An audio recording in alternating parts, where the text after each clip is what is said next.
Welcome to our channel. Today we how to install Rippling for payroll and tax document tracking step by step clearly. Begin by ensuring you have access to Rippling's website. Open your preferred web browser and navigate to rippling.com. Click on the Get Started or Sign Up button on the homepage. Fill in your company information as required, including your business email and name. Create a secure password for your account. After filling in the required fields, click on the Create Account button. Check your email for a verification link from Rippling.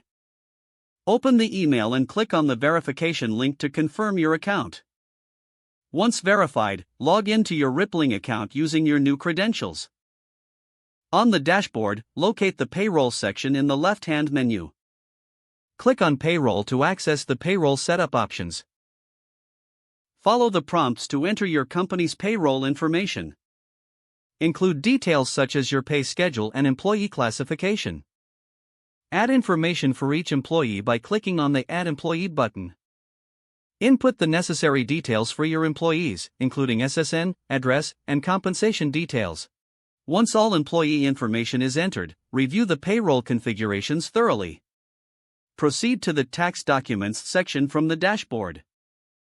Follow the setup guide to input the necessary tax information for your business.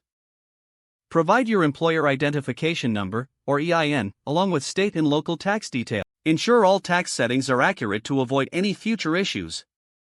Click on Save to finalize your payroll and tax document configurations. Test the system by running a sample payroll to ensure everything is set up correctly. Once confirmed, you can start processing actual payroll through Rippling.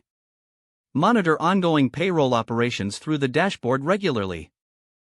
Utilize Rippling's reporting features to track payroll and tax documents effectively. Congratulations, your Rippling payroll system is now fully installed and ready to use. If the page does not load, refresh the browser or try again in a private or incognito window. Make sure you are using the correct email address, then retype it carefully to avoid small typos. Don't forget to like this video and subscribe to our channel for more step-by-step tech guides.